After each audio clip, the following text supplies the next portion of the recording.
ನಮ್ಮ ಹೋಮಿಯೋಪತಿ ಆರೋಗ್ಯ ಸಂಜೀವನಿ. ನಮಸ್ಕಾರ ವೀಕ್ಷಕರೇ, ನಮ್ಮ ಹೋಮಿಯೋಪತಿ ಅರ್ಪಿಸುವಂತಹ ನಮ್ಮ ಡಾಕ್ಟರ್ ವಿಶೇಷ ಕಾರ್ಯಕ್ರಮಕ್ಕೆ ಸ್ವಾಗತ. ನಾನು ಪವಿತ್ರ. ನಮ್ಮೊಂದಿಗೆ ಡಾಕ್ಟರ್ ಪ್ರಶಾಂತ್ ಇದ್ದಾರೆ. ಇಂದಿನ ಕಾರ್ಯಕ್ರಮದ ಮೂಲಕ ಆರ್ಥರೈಟಿಸ್ನ ಬಗ್ಗೆ ಮಾಹಿತಿಯನ್ನು ಪಡ್ಕೊಳ್ಳೋಣ. ಸಂಧಿವಾತ ಅಂತ ಹೇಳಿದ ತಕ್ಷಣ ಎಲ್ಲರಲ್ಲೂ ಕೂಡ ಪ್ರಶ್ನೆ ಹುಟ್ಕೊಳ್ಳುತ್ತೆ. ಈ ಸಂಧಿವಾತ ಅಂದರೆ ಆರ್ಥರೈಟಿಸ್ ಅನ್ನುವಂತಹ ಒಂದು ಸಮಸ್ಯೆ ಮಹಿಳೆಯರಲ್ಲಿ ಮಾತ್ರ ಹೆಚ್ಚು ಕಂಡು ಬರುತ್ತಾ? ಇನ್ನು ಮಹಿಳೆಯರಲ್ಲಿ ಮಾತ್ರ ಯಾಕೆ, ಇನ್ನು ಪುರುಷರಲ್ಲಿ ಕಂಡು ಬರೋದಿಲ್ಲ? ಹೀಗೆ ಹಲವಾರು ಮಾಹಿತಿಗಳಿರುತ್ತೆ. ಇನ್ನು ಸಂಧಿವಾತ ಅನ್ನುವಂತಹ ಒಂದು ಸಮಸ್ಯೆನ ಒಮ್ಮೆ ನಾವು ಜೀವನದಲ್ಲಿ ಆಫ್ಟರ್ 40s ಅಥವಾ 30s ನೋಡೋಕೆ ಶುರು ಮಾಡಿದ್ರೆ ಇನ್ನು ಜೀವನ ಪರ್ಯಂತ ನಮಗೆ ಮಂಡಿ ನೋವು ಹೀಗೆ ಇರುತ್ತೆ ಅನ್ನುವಂಥದ್ದು ಕೂಡ ತಮ್ಮೆಲ್ಲರಿಗೂ ಗೊತ್ತಿದೆ. ಸೊ ಹಾಗಿದ್ದಲ್ಲಿ ಇದು ಹೀಗೇನಾ, ಇದನ್ನು ಸರಿ ಮಾಡ್ಕೊಳ್ಳೋದಕ್ಕೆ ಆಗುತ್ತಾ ಅನ್ನುವಂತಹ ಪ್ರಶ್ನೆ ಕೂಡ ನಾವು ಡಾಕ್ಟರ್ ಪ್ರಶಾಂತ್ ಅವ್ರನ್ನ ಕೇಳೋಣ. ಕಾರ್ಯಕ್ರಮಕ್ಕೆ ಸ್ವಾಗತ ಡಾಕ್ಟರ್. Thank you.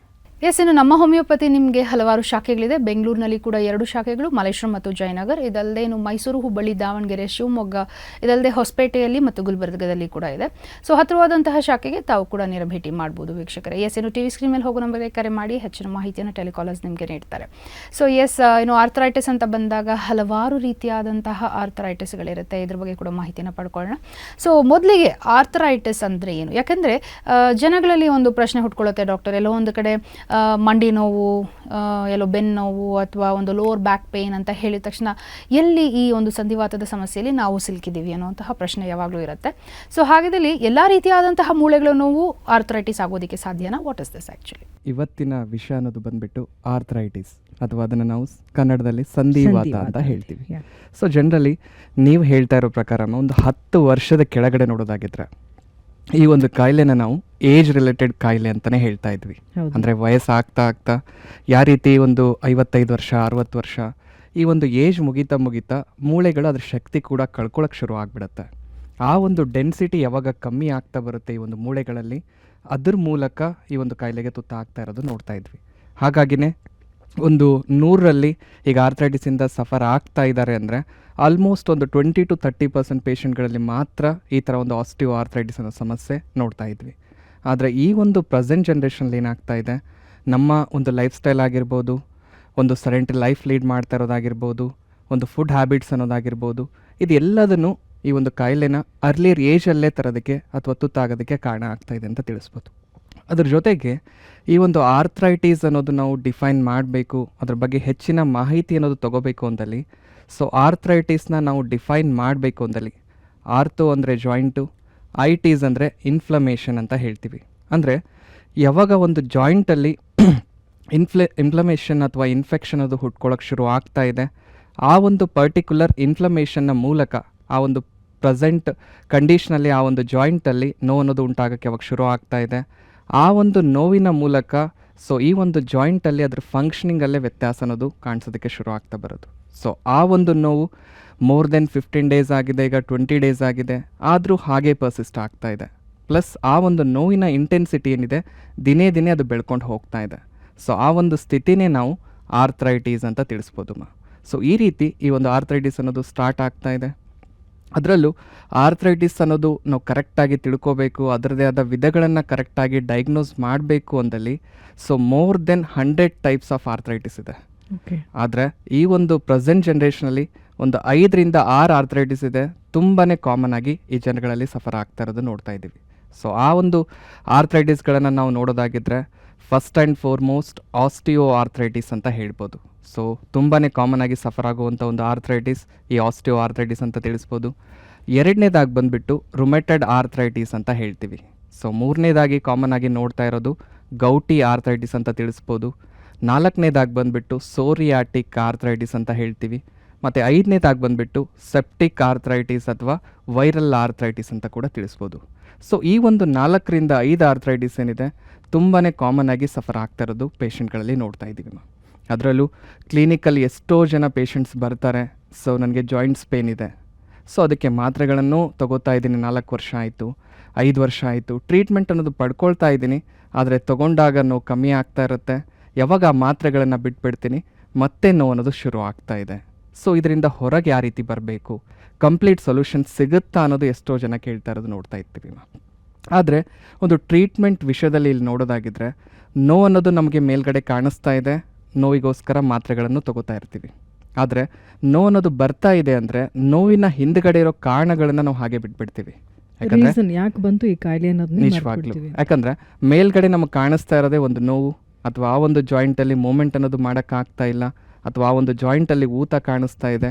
ಸೊ ಆ ಸಿಮ್ಟಮೆಟಿಕಲಿ ನಮಗೆ ಮೇಲ್ಗಡೆ ಏನು ಸಮಸ್ಯೆ ಕಾಣ್ತಾ ಇರುತ್ತೆ ಅದನ್ನು ಮುಚ್ಚಾಕೋದಕ್ಕೆ ಅಥವಾ ಒಂದು ಟೆಂಪ್ರರಿ ರಿಲೀಫ್ ತೊಗೊಳೋದಕ್ಕೆ ನಾವು ಟ್ರೀಟ್ಮೆಂಟ್ ಅನ್ನೋದು ತೊಗೋತಾ ಇರ್ತೀವಿ. ಸೊ ಆ ರೀತಿ ಒಂದು ಟ್ರೀಟ್ಮೆಂಟ್ ಅನ್ನೋದು ಪಡ್ಕೊಂಡಾಗ ಏನಾಗ್ತಾ ಇರುತ್ತೆ, ಆ ಒಂದು ತಕ್ಕ ಮಟ್ಟಿಗೆ ಅದರಿಂದ ರಿಲೀಫ್ ಅನ್ನೋದು ಸಿಗ್ತಾ ಇರುತ್ತೆ. ಮತ್ತೆ ಯಾವಾಗ ಆ ಟ್ಯಾಬ್ಲೆಟ್ ಡೋಸೇಜ್ ಮುಗಿದ್ಬಿಡುತ್ತೆ, ಮತ್ತೆ ನೋವಿನ ಇಂಟೆನ್ಸಿಟಿ ಅನ್ನೋದು ತಿರುಗಿ ಬರ್ತಾ ಇರೋದು ನೋಡ್ತಾ ಇದ್ದೀವಿ. ಹಾಗಾಗಿ ಆರ್ಥ್ರೈಟಿಸ್ ಅನ್ನೋ ಒಂದು ಲಕ್ಷಣ ಅಥವಾ ಸಮಸ್ಯೆಯಿಂದ ನಾವು ಬಳಲ್ತಾ ಇದ್ದೀವಿ ಅಂದರೆ ಫಸ್ಟು ಯಾವೊಂದು ಆರ್ಥ್ರೈಟಿಸಿಂದ ನಾವು ಬಳಲ್ತಾ ಇದ್ದೀವಿ ಅನ್ನೋದು ತುಂಬ ಮುಖ್ಯ ಆಗುತ್ತೆ. ಸೊ ಕರೆಕ್ಟಾಗಿ ಅದನ್ನು ನಾವು ಡೈಗ್ನೋಸ್ ಮಾಡಿಕೊಂಡಾಗ ಅದಕ್ಕೆ ಒಂದು ಒಳ್ಳೆ ಟ್ರೀಟ್ಮೆಂಟ್ ಕೊಡೋದ್ರಲ್ಲೂ ಹೆಲ್ಪ್ ಆಗುತ್ತೆ. ಯಾವಾಗ ಡೈಗ್ನೋಸಿಸೇ ಕರೆಕ್ಟಾಗಿ ಆಗಿಲ್ಲ, ಟ್ರೀಟ್ಮೆಂಟ್ ಒಂದು ಆಗ್ತಾ ಇರುತ್ತೆ, ಕಾಯಿಲೆ ಇನ್ನೊಂದು ಆಗ್ತಾ ಇರುತ್ತೆ, ಅದರಿಂದ ಇನ್ನೂ ಕಾಂಪ್ಲಿಕೇಶನ್ಸ್ಗೂ ಒಳಗಾಗೋ ಚಾನ್ಸಸ್ ಇರುತ್ತೆ. ಹಾಗಾಗಿ ಈ ಒಂದು ವಿಧಗಳೇನಿದೆ ಆರ್ಥ್ರೈಟಿಸಲ್ಲಿ ಅದನ್ನು ಕರೆಕ್ಟಾಗಿ ಡೈಗ್ನೋಸ್ ಮಾಡ್ಕೊಳ್ಳೋದು ತುಂಬ ಮುಖ್ಯ ಇದೆ. ಸೊ ಸಾಕಷ್ಟು ಮಾಹಿತಿನ ನಾವು ಕೂಡ ಪಡಿತಾ ಇದೀವಿ. ಮಧ್ಯದಲ್ಲಿ ಒಂದು ಕರೆ ಕೂಡ ಬರ್ತಾ ಇದೆ, ನೋಡೋಣ ಯಾರು ಅಂತ. ಹಲೋ, ನಮಸ್ಕಾರ. ಹಲೋ, ನಮಸ್ತೆ ಮೇಡಮ್. ಹೇಳಿ, ಎಲ್ಲಿಂದ ಕರೆ ಮಾಡ್ತಾ ಇದ್ದೀರಾ? ಲಕ್ಷ್ಮಿ ಅಂತ, ಮಂಗಳೂರಿಂದ ಮಾತಾಡ್ತಾ ಓಕೆ, ಡಾಕ್ಟರ್ ಪ್ರಶಾಂತ್ ಇದ್ದಾರೆ, ಪ್ರಶ್ನೆ ಕೇಳಿ ಸರ್. ಸರ್, ನನಗೂ ನೀವು ಹೇಳೋ ಥರ ಮಂಡಿ ನೋವು, ಸೊಂಟ ನೋವು ಎಲ್ಲ ಶುರುವಾಗಿದೆ. ಒಂದು ವರ್ಷದಿಂದ ಇದೆ ಸರ್. ಸ್ವಲ್ಪ ಜಾಸ್ತಿ ಕೆಲಸ ಮಾಡಿದ್ರೆ, ಓಡಾಡಿದ್ರೆ ಜಾಸ್ತಿ ಆಗ್ತಿದೆ. ನಾವು ಇನ್ನು ಯಾರ ಹತ್ರ ಡಾಕ್ಟರ್ ಹತ್ರ ಹೋಗಿ ತೋರಿಸಿಲ್ಲ. ಇದು ಏನು ಮಾಡ್ಬೇಕು ಸರ್? ಇದಕ್ಕೆ ಏನು ಟ್ರೀಟ್ಮೆಂಟ್ ಏನಾದರೂ ಇದೆಯಾ? ಇದಕ್ಕೆ ಏನಾದರೂ ಗುಣ ಆಗುತ್ತಾ? ಓಕೆ, ಆಲ್ರೆಡಿ 2 ವರ್ಷ ಆಗಿದೆ ಈಗ. ಹೌದು ಸರ್, 1 ವರ್ಷದಿಂದ ಸರ್, 2 ವರ್ಷ ಅಲ್ಲ, 1 ವರ್ಷದಿಂದ. 1 ವರ್ಷದಿಂದ ಇದೆ. ಓಕೆ, ಏನಾದರೂ ಮೆಡಿಸಿನ್ಸ್ ತಗೋತಾ ಇದ್ದೀರಾ ಈಗ? ಈಗ ಅಟ್ ಪ್ರೆಸೆಂಟ್ ಏನು ತಗೊಳ್ತಿಲ್ಲ ಸರ್. ಸ್ವಲ್ಪ ಯಾವಾಗಾದ್ರೂ ನೋವು ಬಂದಾಗ ತಗೊಳ್ತೀನಿ, ಕಡಿಮೆ ಆಗುತ್ತೆ, ಬಿಟ್ಬಿಡ್ತೀವಿ. ಬಟ್ ಮತ್ತೆ ಹಂಗೆ ಅದೇ ಥರನೇ ನೋವು ಕಾಣಿಸ್ಕೊಳ್ತಿದೆ, ಕೆಲಸ ಮಾಡಿದಾಗೆಲ್ಲ ಜಾಸ್ತಿ ಆಗುತ್ತೆ. ಯಾಕೆ ಅಂತ ಗೊತ್ತಾಗ್ತಿಲ್ಲ ಸರ್ ಇದು. ಓಕೆ, ನಿಮ್ಮ ವಯಸ್ಸು ಎಷ್ಟು ಈಗ? 32 ಸರ್. 32 ವರ್ಷ. ಸೊ ನೋಡಿ, ಇಷ್ಟು ಚಿಕ್ಕ ವಯಸ್ಸಲ್ಲೇ ಈ ಒಂದು ಜಾಯಿಂಟ್ ಸಮಸ್ಯೆ ಅನ್ನೋದು ಕಾಡ್ತಾ ಇದೆ ಅಂದರೆ ಸೊ ಅದಕ್ಕೆ ಮೂಲ ಕಾರಣ ಇಲ್ಲಿ ನೋಡೋದಾಗಿದ್ದರೆ ಈಗ ಕೆಲಸ ಒಂದೇ ಕಾರಣ ಆಗುತ್ತೆ ಅಂತ ಹೇಳೋಕ್ಕಾಗೋದಿಲ್ಲ. ಎಸ್ಪೆಷಲಿ ಈ ಒಂದು ವಯಸ್ಸಲ್ಲಿ ನೋಡ್ತಾ ಇದ್ದೀವಿ ಅಂದರೆ ಮೇನ್ಲಿ ಬಿಕಾಸ್ ಆಫ್ ಈ ಒಂದು ಡೆಫಿಷಿಯನ್ಸಿ ಅಂತ ಏನು ಹೇಳ್ತೀವಿ, ಕ್ಯಾಲ್ಶಿಯಮಲ್ಲಿ ಆಗಿರ್ಬೋದು, ವಿಟಮಿನ್ D3 ಆಗಿರ್ಬೋದು, ಇದರಲ್ಲಿ ದೇಹದಲ್ಲಿ ಯಾವಾಗ ವ್ಯತ್ಯಾಸ ಅನ್ನೋದು ಕಾಣಿಸೋಕ್ಕೆ ಶುರು ಆಗಿಬಿಡುತ್ತೆ.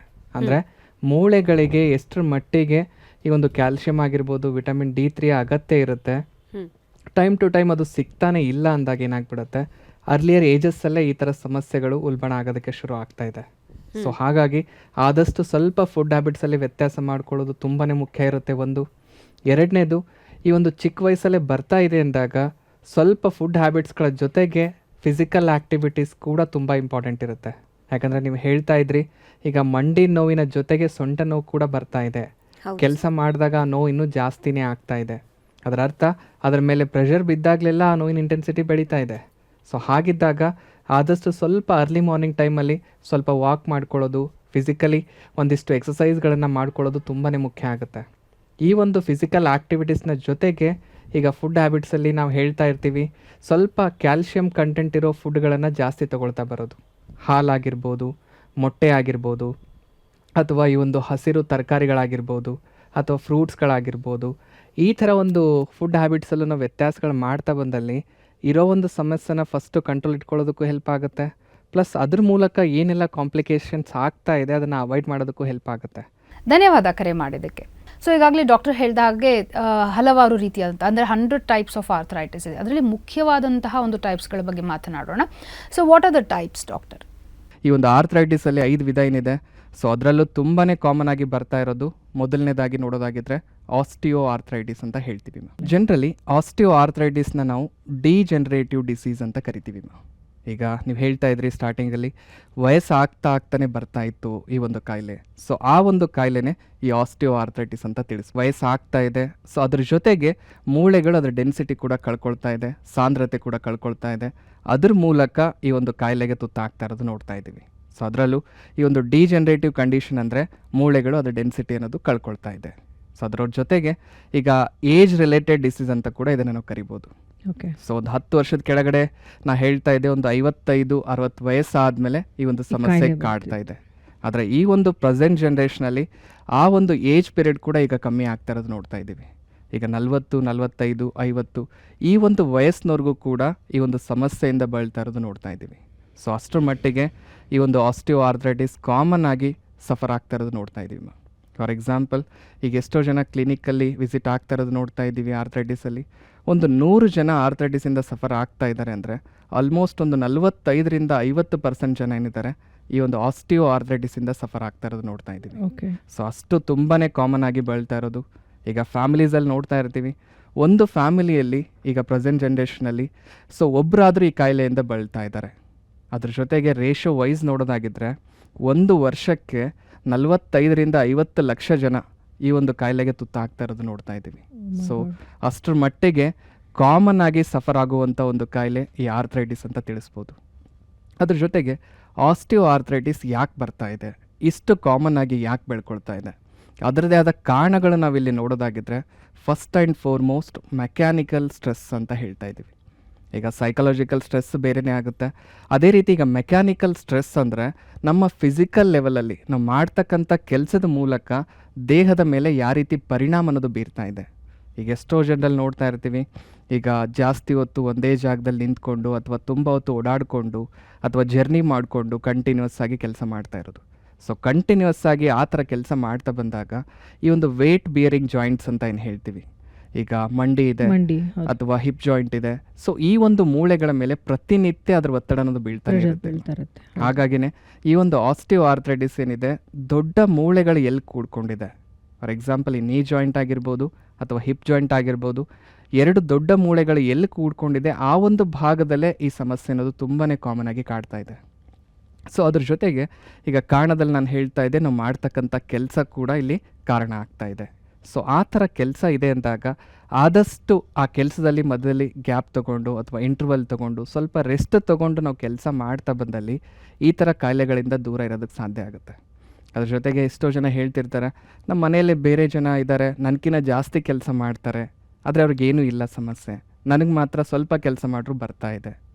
ಸೊ ಈ ಒಂದು ಕಂಡೀಷನ್ನೇ ನಾವು ಟೆಂಡೆನ್ಸಿ ಅಂತ ಹೇಳ್ತೀವಿ. ನಮ್ಮ ದೇಹದ ಕಂಡೀಷನ್ ಹೇಗಿದೆ, ದೇಹದ ಸ್ಥಿತಿ ಹೇಗಿದೆ, ನಮ್ಮ ದೇಹದಲ್ಲಿರೋ ಮೆಟಬಾಲಿಸಮ್ ಯಾವ ರೀತಿ ನಡೀತಾ ಇದೆ, ಅದ್ರ ಮೇಲೆ ಡಿಪೆಂಡ್ ಆಗುತ್ತೆ ಯಾವ ರೀತಿ ಸಮಸ್ಯೆಯಿಂದ ನಾವು ಬಳಲ್ತಾ ಬರ್ಬೋದು.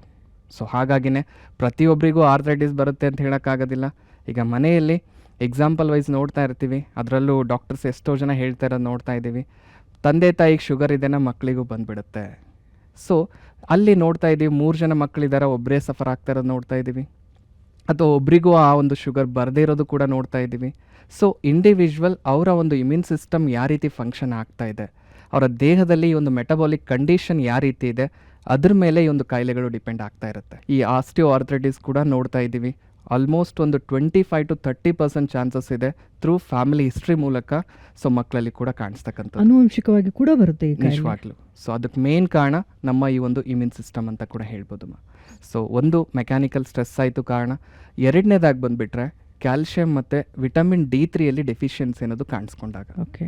ಈಗ ಪ್ರೆಸೆಂಟ್ ಜನ್ರೇಷನಲ್ಲಿ ನೋಡ್ತಾ ಇದ್ದೀವಿ, ಫಾಸ್ಟ್ ಲೈಫ್ ಅಂತೂ ಇದೆ, ಅದ್ರ ಜೊತೆಗೆ ಫಾಸ್ಟ್ ಜನ್ರೇಷನ್ ನೋಡ್ತಾ ಇದ್ದೀವಿ. ಇನ್ನೊಂದು ಫಾಸ್ಟ್ ಫುಡ್ ಅನ್ನೋದು ತುಂಬಾ ಕಾಮನ್ ಆಗಿ ನೋಡ್ತಾ ಇದ್ದೀವಿ. ಸೊ ಈ ಒಂದು ಫಾಸ್ಟ್ ಫುಡ್ಡಲ್ಲಿ ನೋಡೋದಾಗಿದ್ದರೆ ಜಂಕ್ ಫುಡ್ಸ್ ಆಗಿರ್ಬೋದು, ಬೇಕ್ರಿ ಐಟಮ್ಸ್ ಆಗಿರ್ಬೋದು, ಪಿಜ್ಜಾ ಬರ್ಗರ್ಸ್ ಆಗಿರ್ಬೋದು.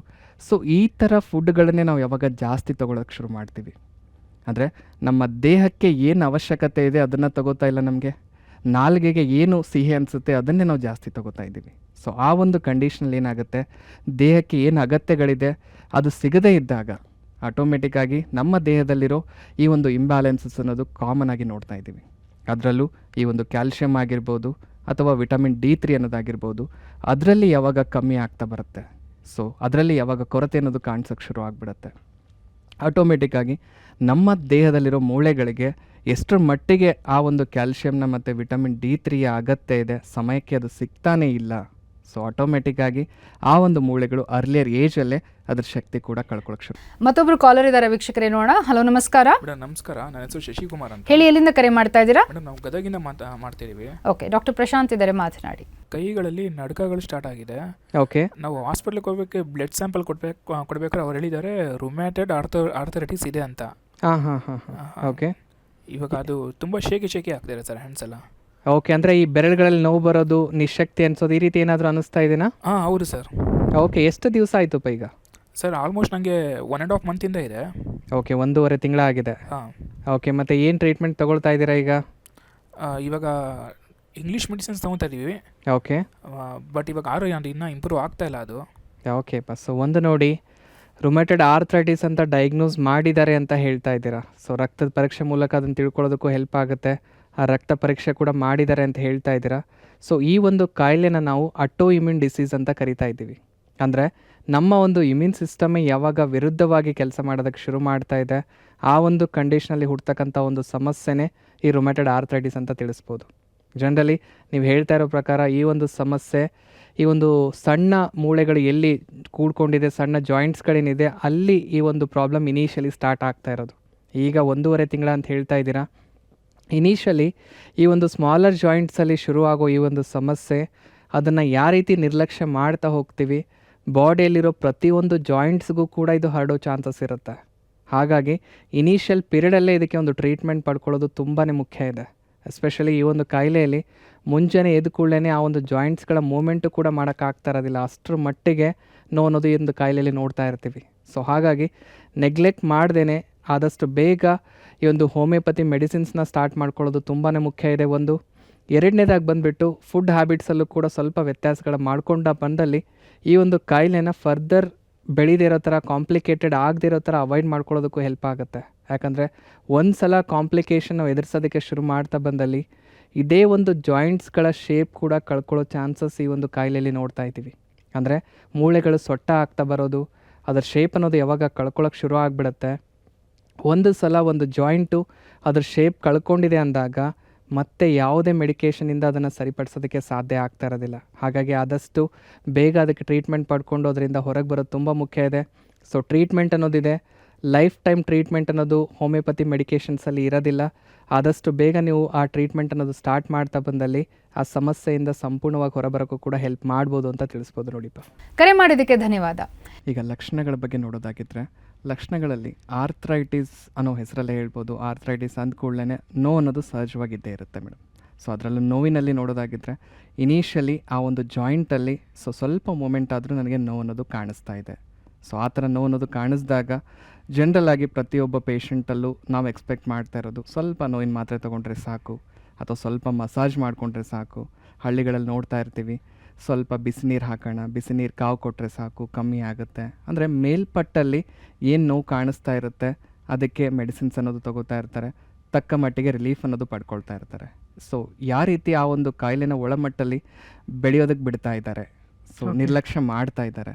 ಸೊ ಸ್ಲೋ ಆಗಿ ಕಾಯಿಲೆ ಅಂತೂ ದಿನೇ ದಿನೇ ಒಳಗಡೆ ಬೆಳೀತಾನೆ ಇರುತ್ತೆ. ಯಾವಾಗ ಆ ಕಾಯಿಲೆ ಅನ್ನೋದು ಬೆಳೆಯೋದಕ್ಕೆ ಶುರು ಆಗಿಬಿಡುತ್ತೆ, ಸ್ಲೋ ಆಗಿ ಅದೇ ಒಂದು ಜಾಯಿಂಟಲ್ಲಿ ನೋವಿನ ಜೊತೆಗೆ ಸ್ಲೋ ಆಗಿ ಊತ ಅನ್ನೋದು ಕಾಣಿಸೋದಕ್ಕೆ ಶುರು ಆಗ್ತಾ ಬರೋದು. ಯಾವಾಗ ಆ ಒಂದು ಜಾಯಿಂಟಲ್ಲಿ ಊತ ಅನ್ನೋದು ಕಾಣಿಸೋಕ್ಕೆ ಶುರು ಆಗಿಬಿಡುತ್ತೆ, ಆ ಕಂಪ್ಲೀಟ್ ಮೂಮೆಂಟ್ ಅನ್ನೋದೇನಿತ್ತು ಜಾಯಿಂಟಲ್ಲಿ ಸ್ಲೋ ಆಗಿ ಕಮ್ಮಿ ಆಗೋದಕ್ಕೂ ಶುರು ಆಗ್ತಾ ಬರೋದು. ಸೊ ಮೊದಲಿನಷ್ಟು ಈಗ ನನಗೆ ಆ ಒಂದು ಜಾಯಿಂಟಲ್ಲಿ ಫೋಲ್ಡ್ ಅನ್ನೋದು ಮಾಡೋಕ್ಕಾಗ್ತಾ ಇಲ್ಲ. ಸೊ ಯಾವಾಗ ಆ ಒಂದು ಜಾಯಿಂಟಲ್ಲಿ ಮೂಮೆಂಟ್ ಅನ್ನೋದು ಕಮ್ಮಿ ಆಗ್ತಾ ಇದೆ ದಿನೇ ದಿನೇ, ಸೊ ಕಮ್ಮಿ ಆಗ್ತಾ ಇದೆ ಅಂದರೆ ಅರ್ಥ ಜಾಯಿಂಟ್ನ ಯೂನಿಫಾರ್ಮಿಟಿ ಅನ್ನೋದು ಕಳ್ಕೊಳ್ತಾ ಇದೆ. ಸೊ ಒಂದು ಜಾಯಿಂಟು ನಾರ್ಮಲ್ ಆಗಿ ಅದರ ಫಂಕ್ಷನ್ ಆಗಬೇಕು ಅಂದರೆ ಆ ಒಂದು ಜಾಯಿಂಟ್ನ ಮಧ್ಯೆ ಇರೋ ಒಂದು ಲುಬ್ರಿಕೆಂಟ್ ಅಥವಾ ಆಯಿಲ್ ಅಂತ ಹೇಳ್ತೀವಿ. ಸೊ ಅದನ್ನು ನಾವು ಸೈನೋವಿಯಲ್ ಫ್ಲೂಯಿಡ್ ಅಂತ ಕರಿತೀವಿ. ಆ ಒಂದು synovial fluid as a lubricant ಥರ ಅದು ಆ್ಯಕ್ಟ್ ಮಾಡ್ತಾ ಇರುತ್ತೆ. ಆ ಲುಬ್ರಿಕೆಂಟ್ ಕೆಲಸ ಏನಂದರೆ ಒಂದು ಜಾಯಿಂಟ್ನ ನಾರ್ಮಲ್ ಆಗಿ ಮೂಮೆಂಟ್ ಮಾಡುವಲ್ಲಿ ಹೆಲ್ಪ್ ಮಾಡ್ತಾ ಇರುತ್ತೆ. ಸೊ ಆ ಒಂದು ಮೂಮೆಂಟ್ ಅನ್ನೋದು ದಿನೇ ದಿನೇ ಕಳ್ಕೊಳ್ಳೋದಕ್ಕೆ ಶುರು ಆಗ್ತಾ ಬರೋದು. ಸೊ ಯಾವಾಗ ಆ ಮೂಮೆಂಟ್ ಕಳ್ಕೊಳ್ಳೋಕೆ ಶುರು ಆಗಿಬಿಡುತ್ತೆ, ಸ್ವಲ್ಪ ಭಯ ಅನ್ನೋದು ಕಾಡೋಕ್ಕೆ ಶುರು ಆಗಿಬಿಡುತ್ತೆ. ಎಷ್ಟೋ ಜನ ಲೈಫ್ ಸ್ಟೈಲಲ್ಲೂ ಚೇಂಜಸ್ ಆಗ್ತಾ ಇರೋದು ನೋಡ್ತಾ ಇದ್ದೀವಿ. ಎಕ್ಸಾಂಪಲ್, ಪೇಷಂಟ್ಸೇ ಹೇಳ್ತಾ ಇರ್ತಾರೆ, ಸೊ ಮೆಟ್ಲತ್ತಿ ಇಳಿಯೋಕ್ಕೆ ಆಗೋದಿಲ್ಲ, ಸಪೋರ್ಟ್ ತೊಗೋಬೇಕಾಗತ್ತೆ ನನಗೆ, ಅಥವಾ ಕೆಳಗಡೆ ಫ್ಲೋರ್ ಮೇಲೆ ಕೂತ್ಕೊಂಡಿದ್ದೀನ, ಸಪೋರ್ಟ್ ಇಲ್ಲದೆ ನನಗೆ ಎದ್ದೇಳೋಕ್ಕಾಗೋದಿಲ್ಲ. ಸೊ ಈ ರೀತಿ ನಮ್ಮ ಲೈಫ್ ಸ್ಟೈಲಲ್ಲೂ ಕೂಡ ಡಿಫ್ರೆನ್ಸಸ್ ನಾವು ನೋಡೋದಕ್ಕೆ ಶುರು ಮಾಡ್ತಾ ಬರ್ತೀವಿ. ಸೊ ಅದಾದಮೇಲೂ ಕೂಡ ಎಷ್ಟೋ ಜನ ಹಾಗೇ ಅದನ್ನು ನೆಗ್ಲೆಕ್ಟ್ ಮಾಡ್ತಾ ಇರೋದು, ಅಥವಾ ಕ್ಯಾಲ್ಶಿಯಂ ಕಮ್ಮಿ ಆಗಿದೆ ಅಂತ ಆ ಮಾತ್ರೆಗಳನ್ನು ತಗೊಳ್ಳೋದು, ಅಥವಾ ಸಪ್ಲಿಮೆಂಟ್ಸ್ನ ತೊಗೊಂಡು ನಿರ್ಲಕ್ಷ್ಯ ಮಾಡ್ತಾ ಇರೋದು ನೋಡ್ತಾ ಇದ್ದೀವಿ. ಸೊ ಎಟ್ ಲಾಸ್ಟ್ ಅದನ್ನು ನಿರ್ಲಕ್ಷ್ಯ ಮಾಡ್ತಾ ಬಂದಲ್ಲಿ ಅದೇ ಒಂದು ಜಾಯಿಂಟು ಕಂಪ್ಲೀಟ್ ಯೂನಿಫಾರ್ಮಿಟಿ ಕೂಡ ಕಳ್ಕೊಳ್ಳೋ ಸ್ಥಿತಿಗೂ ಹೋಗ್ತಾ ಇದೆ. ಆ ಒಂದು ಕಂಡೀಷನ್ನೇ ನಾವು ಬೋ ಲೆಗ್ಸ್ ಅಂತ ಹೇಳ್ತೀವಿ.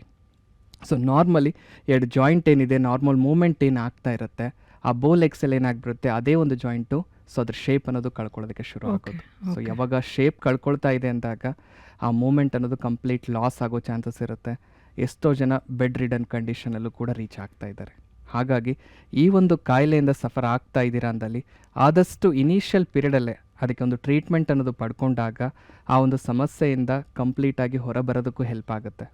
ಯಾವಾಗ ನಾವು ಕಾಯಿಲೆನ ನೆಗ್ಲೆಕ್ಟ್ ಮಾಡ್ತಾ ಹೋಗ್ತೀವಿ, ಕಾಯಿಲೆ ನಮ್ಮ ದೇಹನ ನೆಗ್ಲೆಕ್ಟ್ ಮಾಡ್ತಾ ಬಂದುಬಿಟ್ಟು ಒಂದು ಸಿವಿಯರ್ ಕಂಡೀಷನ್ಗೂ ಕೂಡ ರೀಚ್ ಆಗೋ ಚಾನ್ಸಸ್ ಇರುತ್ತೆ. ಹಾಗಾಗಿ ಆದಷ್ಟು ಬೇಗ ಅದಕ್ಕೆ ಒಂದು ಟ್ರೀಟ್ಮೆಂಟ್ ಪಡ್ಕೊಳ್ಳೋದು ತುಂಬಾ ಮುಖ್ಯ ಇದೆ. ಅದ್ರ ಜೊತೆಗೆ ಈ ಒಂದು ಕಾಯಿಲೆನ ನಾವು ಡಯಾಗ್ನೋಸ್ ಮಾಡಬೇಕು, ಒಂದಿಷ್ಟು ಪರೀಕ್ಷೆಗಳು ನಾವಿಲ್ಲಿ ನೋಡೋದಾಗಿದ್ದರೆ ಫಸ್ಟ್ ಆ್ಯಂಡ್ ಫಾರ್ಮೋಸ್ಟ್ ಒಂದು ಈ ಒಂದು ಜನರಲ್ ಎಕ್ಸಾಮಿನೇಷನ್ ಮೂಲಕ ಆ ಒಂದು ಜಾಯಿಂಟ್ನ ಮೂಮೆಂಟ್ ಮಾಡಿದಾಗ ಸೊ ನಮಗೆ ತಿಳಿಯುತ್ತೆ ಯಾವೊಂದು ಹಂತದಲ್ಲಿದೆ ಈ ಕಾಯಿಲೆ. ಈಗ ಆ ಒಂದು ಮೂಮೆಂಟಲ್ಲೇ ಈಗ ನಾರ್ಮಲ್ ಮೂಮೆಂಟ್ ಆಗ್ತಾ ಇದೆ, ಮೂಮೆಂಟ್ ಮಾಡಿದಾಗ ನೋವು ಮಾತ್ರ ಇದೆ ಅಂದರೆ ಮೊದಲನೇ ಸ್ಥಾನದಲ್ಲಿದೆ, ಅಥವಾ ಮೂಮೆಂಟ್ ಜೊತೆಗೆ ಆ ಒಂದು ಜಾಯಿಂಟ್ಗಳಲ್ಲಿ ಒಂದಕ್ಕೊಂದು ಮೂಳೆಗಳು ಟಚ್ ಆಗ್ತಾ ಇದೆ, ಅದರ ಶಬ್ದ ಅನ್ನೋದು ಕೇಳಿಸ್ತಾ ಇದೆ. ಆ ಒಂದು ಮೆಡಿಕಲ್ ಟರ್ಮಲ್ಲಿ ನೋಡೋದಾಗಿದ್ದರೆ ಕ್ರಿಪಿಟಸ್ ಅಂತ ಹೇಳ್ತೀವಿ. ಸೊ ಆ ಒಂದು ಶಬ್ದ ಅನ್ನೋದು ಕೇಳಿಸ್ತಾ ಇದೆ ಅಂದರೆ ಆಲ್ರೆಡಿ ಈ ಒಂದು ಕಾಯಿಲೆ 2ನೇ ಹಂತಕ್ಕೆ ತಲುಪಿದೆ ಅನ್ನೋ ಥರ ನೋಡ್ತಾ ಬರ್ಬೋದು. ಯಾವಾಗ ಆ ಒಂದು ಜಾಯಿಂಟ್ ಮೂವ್ಮೆಂಟ್ ಅನ್ನೋದೇ ಮಾಡೋಕ್ಕಾಗ್ತಿಲ್ಲ, ಕಂಪ್ಲೀಟ್ ಸ್ಟಿಫ್ನೆಸ್ ಅನ್ನೋದು ಅಲ್ಲಿ ಕಾಣಿಸ್ತಾ ಇದೆ ಅಂದರೆ ಸಿವಿಯರ್ ಕಂಡೀಷನ್ಗೂ ಅದು ರೀಚ್ ಆಗ್ತಾ ಇದೆ ಅನ್ನೋದು ಕೂಡ ತಿಳ್ಕೊಳ್ಳೋದಕ್ಕೆ ಹೆಲ್ಪ್ ಆಗುತ್ತೆ. ಡಾಕ್ಟರ್ ಒಂದು ಕರೆ ಇದೆ, ನೋಡೋಣ. ಹಲೋ, ನಮಸ್ಕಾರ, ಪ್ರಶ್ನೆ ಕೇಳಿ. ನಮ್ಮ ಹೋಮಿಯೋಪತಿಯಲ್ಲಿ ಟ್ರೀಟ್ಮೆಂಟ್ ತೊಗೊತಾ ಇದ್ದೀನಿ ಗುಲ್ಬರ್ಗಾ ಬ್ರಾಂಚಲ್ಲಿ. ಓಕೆ. ನನಗೆ ಡಾಕ್ಟ್ರ್ ಸಲಹೆ ಕೊಟ್ಟಂಗೆ ಸ್ಟಾಕಿಂಗ್ಸ್ ಹಾಕೊತಾ ಇದ್ದೀನಿ. ಮತ್ತು ಇನ್ನು ಈ ಟ್ರೀಟ್ಮೆಂಟ್ ಈ ನೋವು ಎಷ್ಟು ದಿನ ಆಗುತ್ತೆ? 2-3 ತಿಂಗಳಾಯಿತು ನಾನು ತೊಗೊಳ್ತಾ ಇರೋ ಶುರು ಮಾಡಿ. ಈ ಸಮಸ್ಯೆ ಇನ್ನೂ ಎಷ್ಟು ದಿನ ಆಗುತ್ತೆ? ತುಂಬ ನೋವು ಇದೆ ಸರ್ ನನಗಿನ್ನು. ಅದಕ್ಕಾಗಿ ನೀವು ಸೀನಿಯರ್ ಡಾಕ್ಟ್ರ್ ಮಾತಾಡ್ತಿದ್ದೀರಲ್ಲ, ನಿಮ್ಮ ಹತ್ರ ಒಂದು ಸತಿ ಸಲಹೆ ಕೇಳೋಣ ಅಂತ.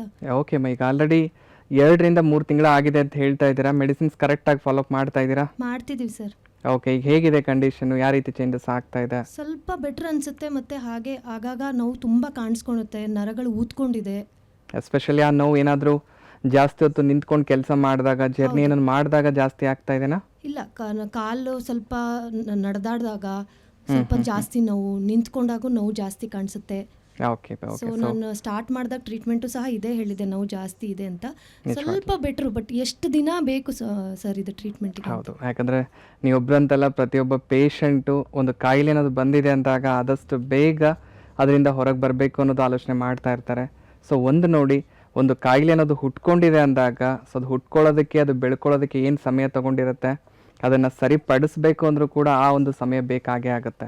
ಅದರಲ್ಲೂ ಈಗ ರಕ್ತನಾಳದ ಸಮಸ್ಯೆ ಇದೆ ಅಂದಾಗ ಈಗ ಮೇಲ್ಪಟ್ಟಲ್ಲಿರೋ ನೋವಿನ ಬಗ್ಗೆ ಆಲೋಚನೆ ಮಾಡ್ತಾ ಇದ್ದೀರಾ. ಅಂದರೆ ನಿಂತ್ಕೊಳ್ಳೆ ನಂಗೆ ನೋವು ಜಾಸ್ತಿ ಆಗ್ತಾ ಇದೆ, ಸೊ ನೋವು ಯಾವಾಗ ಹೋಗುತ್ತೆ ಅನ್ನೋ ಥರ ನಿಮಗೆ ಆಲೋಚನೆ ಇದೆ. ಆದರೆ ಆ ನೋವು ಬಂದಿರೋದಕ್ಕೆ ಹಿಂದ್ಗಡೆ ಏನೆಲ್ಲ ಕಾರಣಗಳಿದೆ, ಆ ಕಾರಣನಂತೂ ಸರಿಪಡಿಸೋದು ತುಂಬಾ ಮುಖ್ಯ ಇದೆ. ಯಾಕಂದರೆ ನೋವು ಅನ್ನೋದು ಹೋಗಬೇಕು ಅಂದರೆ ಫಸ್ಟ್ ಕಾರಣ ತೆಗೆದಾಗ್ಲೇ ಈ ನೋವನ್ನ ಸರಿಪಡಿಸೋದಕ್ಕೆ ಸಾಧ್ಯ ಆಗೋದು. ಹಾಗಾಗಿ ಸ್ಪೆಷಲಿ ಈ ಒಂದು ನಮ್ಮ ಹೋಮಿಯೋಪತಿ ಮೆಡಿಸಿನ್ಸ್ ಏನಿದೆ, ನಾವಿಲ್ಲಿ ಕಾನ್ಸಂಟ್ರೇಟ್ ಮಾಡ್ತಾ ಇರೋದು ಇನಿಷಿಯಲ್ ಪೀರಿಯಡಲ್ಲಿ ಒಳಗಡೆ ಇರೋ ರಕ್ತನಾಳದ ಫಂಕ್ಷನ್ನ ಸರಿಪಡಿಸೋದಕ್ಕೆ ಇಲ್ಲಿ ಮೆಡಿಸಿನ್ಸ್ನ ಪ್ರೊವೈಡ್ ಮಾಡ್ತಾ ಇದ್ದೀವಿ. ಸೊ ಹಾಗಾಗಿನೇ ಪ್ರತಿಯೊಬ್ಬ ಪೇಷಂಟಲ್ಲೂ ಹೇಳ್ತಾ ಇರ್ತೀವಿ, ಸೊ ಮೇಲ್ಪಟ್ಟಲ್ಲಿರೋ ಸಮಸ್ಯೆಗಳು ಇನಿಷಿಯಲ್ ಪೀರಿಯಡಲ್ಲಿ ಅಷ್ಟೊಂದು ಚೇಂಜಸ್ ಕಾಣಿಸೋದಿಲ್ಲ. ಹೋಗ್ತಾ ಹೋಗ್ತಾ ಯಾವ ರೀತಿ ಒಳಪಟ್ಟಲ್ಲಿರೋ ಕಾರಣಗಳನ್ನು ಸರಿಪಡಿಸೋದಕ್ಕೆ ಹೆಲ್ಪ್ ಆಗ್ತಾ ಇರುತ್ತೆ, ಅದ್ರ ಮೂಲಕ ಮೇಲಲ್ಲಿರೋ ಸಮಸ್ಯೆ ಕೂಡ ಹಂತ ಹಂತ ತೆಗೆದು ಹಾಕೋದಕ್ಕೂ ಹೆಲ್ಪ್ ಆಗ್ತಾ ಇರುತ್ತೆ. ಸೊ ಯಾವುದೇ ರೀತಿ ಟೆನ್ಷನ್ ತಗೊಳ್ಳೋ ಅಗತ್ಯ ಇಲ್ಲ. So homeopathy medicines already choose ಮಾಡ್ಕೊಂಡಿದ್ದೀರಾ, ಕರೆಕ್ಟಾಗಿ ಫಾಲೋಅಪ್ ಮಾಡ್ಕೊಳ್ಳಿ. ಆ ಒಂದು ಸಮಸ್ಯೆಯಿಂದ ಸಂಪೂರ್ಣವಾಗಿ ಹೊರಬರೋದಕ್ಕೆ ನಮ್ಮ ಹೋಮಿಯೋಪತಿ ನಿಮಗೆ ಹೆಲ್ಪ್ ಮಾಡುತ್ತೆ ಅಂತ ತಿಳಿಸ್ಬೋದು ನೋಡಿ ಮಾ. Thank you. ಕರೆ ಮಾಡಿದ್ದಕ್ಕೆ ಧನ್ಯವಾದಗಳು. ಡಾಕ್ಟರ್ ಒಂದು ಕರೆ ಇದೆ, ನೋಡೋಣ. ಹಲೋ, ನಮಸ್ಕಾರ, ಪ್ರಶ್ನೆ ಕೇಳಿ. ಹೇಳಿ ಮಾ, ಏನು ಸಮಸ್ಯೆ ಆಗಿತ್ತು? ಸರ್ ನಂಗೆ ತುಂಬ ಕಾಲು ನೋವ್ತಿದೆ ಸರ್. ಪಾಸ್ಟ್ ಫ್ರಮ್ 1.5 years ಇಂದ ಪ್ರಾಬ್ಲಮ್ ಇದೆ. ಓಕೆ. ಕಾಲು ಉಬ್ಬಿದೆ. ಸೊ ನಾನು ಇದಕ್ಕೆಲ್ಲೂ ಬೇರೆ ಕಡೆ ಎಲ್ಲೂ ಟ್ರೀಟ್ಮೆಂಟ್ ತೊಗೊಂಡಿಲ್ಲ. ಸೊ ಇವಾಗ ತಾನೇ ನಿಮ್ಮ TV ಶೋ ನೋಡ್ತಿದ್ದೆ. ಓಕೆ. ಸೊ ನೀವು TV ಮೇಲೆ ಬರ್ತಿರೋದು ಆ ಪಿಕ್ಚರ್ಸ್ ಎಲ್ಲ ನೋಡಿ ಕಾಲು ಅದೇ ಥರನೇ ಇದೆ ನಂದು. ಓಕೆ, ಅಂದರೆ ಕಾಲಲ್ಲಿ ಊತ ಕಾಣಿಸ್ಕೊಳ್ತಾ ಇದೆ, ನೋವು ಬರ್ತಾ ಇದೆ. ಹೌದು, ಬರ್ತಿದೆ. ಅದ್ರ ಜೊತೆಗೆ ರಕ್ತನಾಳಗಳು ಏನಾದರೂ ಮೇಲ್ಪಟ್ಟಲ್ಲಿ ಗಂಟು ಕಟ್ಕೊಂಡಿರೋ ಥರ ಕಾಣಿಸ್ತಾ ಇದೆ ಮಾ? ಸರ್ ಆ ಥರದ್ದೇನು ಇಲ್ಲ ಅನಿಸ್ತಿದೆ ನನಗೆ. ಬಟ್ ಒಂದ್ಸತಿ ನಾನು ನೀವು ನೇರವಾಗಿ ನಿಮ್ಮ ಜೊತೆ ಮಾತಾಡಿದ್ರೆ, ನಾನು ನೇರವಾಗಿ ನಿಮ್ಮ ಜೊತೆ ಭೇಟಿ ಆದರೆ ಖಂಡಿತ ನನ್ನ ಪ್ರಾಬ್ಲಮ್ ಏನಿದೆ ಅಂತ ಖಂಡಿತ ನೀವು ಸೊಲ್ಯೂಷನ್ ಕೊಡ್ಬೋದು ಅಂದ್ಕೊಂಡಿದ್ದೀನಿ ಸರ್. ನಿಜವಾಗ್ಲೂ ಈಗ ಸಿಂಪ್ಟಮೆಟಿಕಲಿ ಹೇಳ್ತಾ ಇದ್ದೀರಮ್ಮ, ಊತ ಅನ್ನೋದು ಆಲ್ರೆಡಿ ಬರ್ತಾ ಇದೆ, ನೋವು ಬರ್ತಾ ಇದೆ, ಆದರೆ ಮೇಲ್ಪಟ್ಟಲ್ಲಿರೋ ರಕ್ತನಾಳದಲ್ಲಿ ಬ್ಲಾಕೇಜಸ್ ಅನ್ನೋದು ಕಾಣ್ತಾ ಇಲ್ಲ. ಸೊ ಈ ಒಂದು ಕಂಡೀಷನ್ ನಾವು ಡೀಪ್ ವೇನ್ ಥ್ರೋಂಬೋಸಿಸ್ ಅಂತ ಹೇಳ್ತೀವಿ. ಅಂದರೆ ರಕ್ತನಾಳಗಳು ಈ ಒಂದು ಮಾಂಸಖಂಡದ ಒಳಭಾಗದಲ್ಲಿ ಏನಿರುತ್ತೆ ಅದರಲ್ಲಿ ಏನಾದರೂ ಬ್ಲಾಕೇಜಸ್ ಅನ್ನೋದು ಕಾಣಿಸ್ಕೊಂಡಾಗ ಸೊ ಈ ಥರ ಒಂದು ಸಮಸ್ಯೆ ಅನ್ನೋದು ಎದುರಿಸೋದಕ್ಕೆ ಶುರು ಮಾಡ್ತಾ ಇರ್ತೀವಿ. ಇದನ್ನು ನಾವು ಕರೆಕ್ಟಾಗಿ ಡಯಾಗ್ನೋಸ್ ಮಾಡಬೇಕು ಅಂತಲೇ ಅದರದ್ದೇ ಆದ ಒಂದಿಷ್ಟು ಸ್ಕ್ಯಾನ್ ರಿಪೋರ್ಟ್ಸ್ಗಳನ್ನು ಮಾಡಿಸೋದು ತುಂಬಾ ಇಂಪಾರ್ಟೆಂಟ್ ಆಗಿರುತ್ತೆ. ಆ ಒಂದು ಸ್ಕ್ಯಾನ್ನ ರಿಪೋರ್ಟ್ ಮೂಲಕ ಎಕ್ಸಾಕ್ಟಾಗಿ ಯಾವೊಂದು ರಕ್ತನಾಳದಲ್ಲಿ ಒಂದು ಬ್ಲಾಕೇಜಸ್ ಆಗಿದೆ ಅನ್ನೋದು ತಿಳ್ಕೊಳ್ಳೋದಕ್ಕೂ ಹೆಲ್ಪ್ ಆಗ್ತಾ ಇರುತ್ತೆ. ಸೊ ಯಾವುದೇ ರೀತಿ ಟೆನ್ಷನ್ ಪಡೋ ಅಗತ್ಯ ಇಲ್ಲಮ್ಮ. ಸೊ ಒಂದು ಸಲ ನಮ್ಮ ಹೋಮಿಯೋಪತಿಗೆ ಬಂದು ಭೇಟಿಯಾಗಿ ಎಕ್ಸಾಮಿನೇಷನ್ನ ಮೂಲಕ ಏನೊಂದು ಕಾರಣದಿಂದ ಈ ಸಮಸ್ಯೆ ಅನ್ನೋದು ಶುರು ಆಗಿದೆ, ಆ ಕಾಯಿಲೆ ಬಂದಿರೋದಕ್ಕೆ ಕಾರಣದ ಜೊತೆಗೆ ಏನೆಲ್ಲ ಪ್ಯಾಥಾಲಜಿಕಲ್ ಚೇಂಜಸ್ ಆಗಿದೆ ಅದನ್ನೆಲ್ಲ ತಿಳ್ಕೊಂಬಿಟ್ಟು ಒಂದು ಸೂಕ್ತವಾದ ಟ್ರೀಟ್ಮೆಂಟ್ ಪ್ರೊವೈಡ್ ಮಾಡೋದ್ರ ಜೊತೆಗೆ ಆ ಒಂದು ಸಮಸ್ಯೆಯಿಂದ ಸಂಪೂರ್ಣವಾಗಿ ಹೊರಬರೋಕ್ಕೂ ಕೂಡ ಹೆಲ್ಪ್ ಮಾಡ್ಬೋದು ಅಂತ ತಿಳಿಸ್ಬೋದು ನೋಡಿ. ಖಂಡಿತ ನಮಸ್ತೆ. ಸರ್, ಖಂಡಿತ. Thank you. ಕರೆ ಮಾಡಿದ್ದಕ್ಕೆ ಧನ್ಯವಾದಗಳು. ಇನ್ನು ನಮ್ಮ ಹೋಮಿಯೋಪತಿಲಿ ಕೊಡುವಂತಹ ಕಾನ್ಸ್ಟಿಟ್ಯೂಷನ್ ಮೆಡಿಕೇಷನ್ಸ್ ಬಗ್ಗೆ ಮಾಹಿತಿಯನ್ನು ಪಡ್ಕೊಳ್ಳೋಣ. ಮೆಡಿಕೇಷನ್ಸ್ ಅನ್ನೋದು ಬಹಳ ಇಂಪಾರ್ಟೆಂಟ್ ಅಂತ ನೀವು ಕೂಡ ಹೇಳ್ತಾ ಇದ್ರಿ. ಸೊ ನಮ್ಮ ವೀಕ್ಷಕರಿಗೆ ನಮ್ಮ ಹೋಮಿಯೋಪತಿಲಿ ಕೊಡುವಂತಹ ಒಂದು ಮೆಡಿಕೇಷನ್ಸ್ನ ಬಗ್ಗೆ ಏನು ಹೇಳಕ್ಕೆ ಇಷ್ಟಪಡ್ತೀರಾ ತಾವು? ಈ ಒಂದು ಟ್ರೀಟ್ಮೆಂಟ್ ವೈಸ್ ನೋಡೋದಾಗಿದ್ದರೆ ಹೋಮಿಯೋಪತಿಯಲ್ಲಿ ಮೇನ್ಲಿ ನಾವಿಲ್ಲಿ ಕಾನ್ಸಂಟ್ರೇಟ್ ಮಾಡ್ತಾ ಇರೋದು ಯಾವುದೇ ರೀತಿ ಆಪ್ರೇಷನ್ ಒಂದು ಇಲ್ಲದೇ ಮೆಡಿಸಿನ್ಸ್ನ ಮೂಲಕ ಈ ಒಂದು ಕಾಯಿಲೆನ ಯಾವ ರೀತಿ ಸರಿಪಡಿಸ್ಬೋದು. ಒಂದು ಕಾಯಿಲೆ ಅನ್ನೋದು ಹುಟ್ಕೊಂಡಿದೆ, ಅದರಿಂದ ಸಮಸ್ಯೆಗಳಾಗ್ತಾ ಇದೆ ಅಂದಾಗ ಸೊ ನೀವು ಹೇಳಿರೋ ಪ್ರಕಾರ ಅರ್ಲಿಯರ್ ಸ್ಟೇಜಲ್ಲೇ ಅದಕ್ಕೆ ಟ್ರೀಟ್ಮೆಂಟ್ ಪಡ್ಕೊಳ್ಳೋದು ತುಂಬ ಮುಖ್ಯ ಆಗುತ್ತೆ. ಸೊ ಅದನ್ನು ನೆಗ್ಲೆಕ್ಟ್ ಮಾಡ್ತಾ ಇದ್ದೀವಿ ಅಂದಾಗ ಅದರಿಂದ ಕಾಂಪ್ಲಿಕೇಶನ್ಸ್ ಅನ್ನೋದು ಎದುರಿಸಲೇಬೇಕಾಗತ್ತೆ. ಸೊ ಈ ರೀತಿ ಒಂದು ಕಾಂಪ್ಲಿಕೇಶನ್ಸ್ ಆಗಿರ್ಬೋದು, ಟ್ರೀಟ್ಮೆಂಟ್ ವೈಸ್ ಆಗಿರ್ಬೋದು, ಹೋಮಿಯೋಪತಿಕ್ ವೈಸ್ ನೋಡೋದಾಗಿದ್ದರೆ ಎಸ್ಪೆಷಲಿ ನಮ್ಮ ಈ ಒಂದು ಹೋಮಿಯೋಪತಿ ಏನಿದೆ ಇಲ್ಲಿ ನಾವು ಕಾನ್ಸಂಟ್ರೇಟ್ ಮಾಡ್ತಾ ಇರೋದು ನ್ಯಾನೋ ಜೆನೆಟಿಕ್ ಕಾನ್ಸ್ಟಿಟ್ಯೂಷನಲ್ ಮೆಡಿಸಿನ್ಸ್ ಅಂತ ಹೇಳ್ತೀವಿ.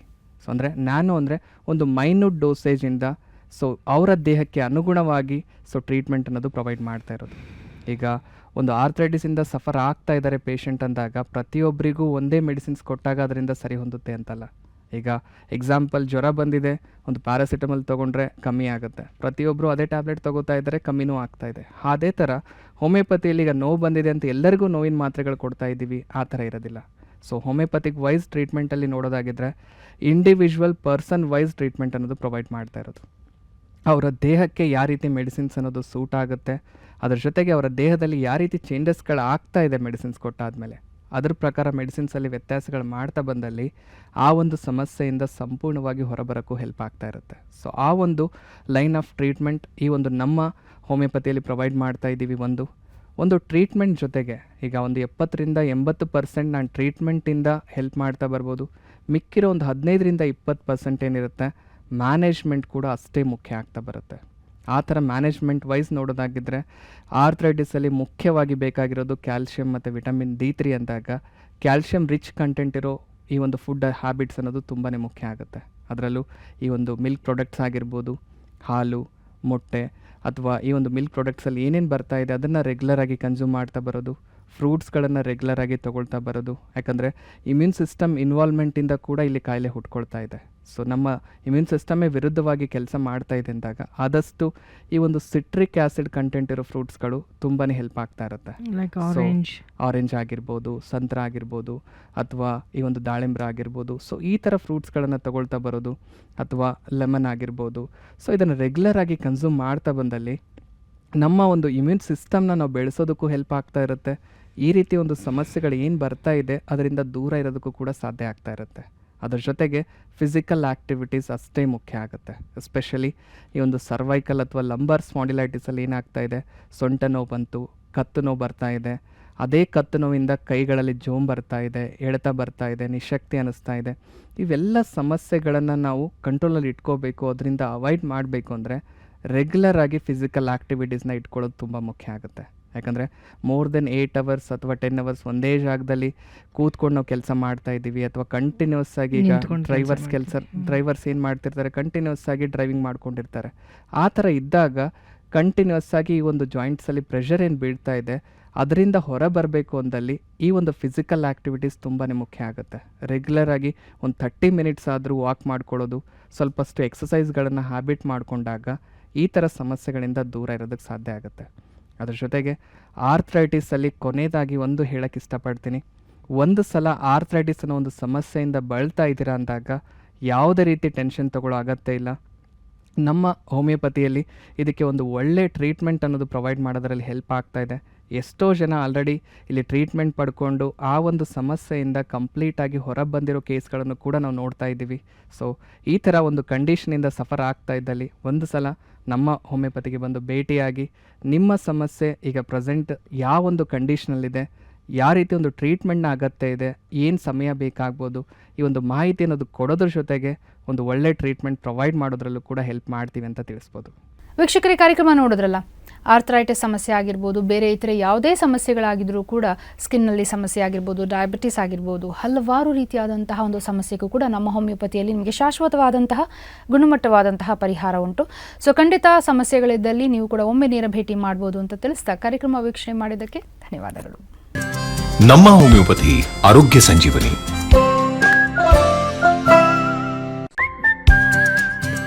ನಮ್ಮ ಹೋಮಿಯೋಪತಿ ಆರೋಗ್ಯ ಸಂಜೀವನಿ.